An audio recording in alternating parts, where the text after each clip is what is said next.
নমস্কাৰ, মই ডিম্পী শইকীয়া। কলাগুৰু বিষ্ণুপ্ৰসাদ ৰাভাৰ সোঁৱৰণিত মই এটি স্বৰচিত কবিতা আবৃত্তি কৰিবলৈ ওলাইছোঁ। কবিতাৰ শিৰোনাম সোঁৱৰণি।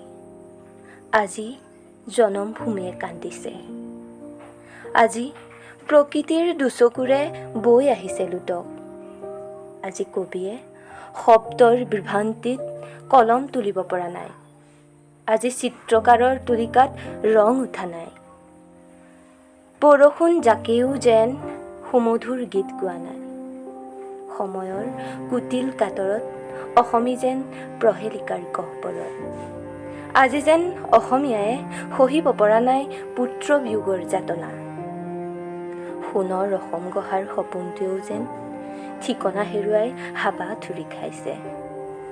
কত কষ্ট, কত ত্যাগ, কত সময় আইৰ কোলাতেই গুজি দিছিল। কত ঘাত, কত প্ৰতিঘাত নেওচি স্বপ্নৰ পম খেদিছিল। দেহে কেহে খাটি মগন হৈ পৰিছিল স্বপ্নৰ ৰস স্বাদনত।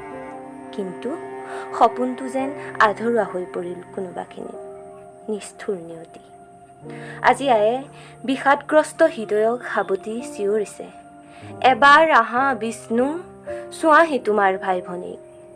তোমাৰ সপোনৰ অসমখনক চোৱাহি। এবাৰ আহা কলাগুৰু, এবাৰ আহা। ধন্যবাদ।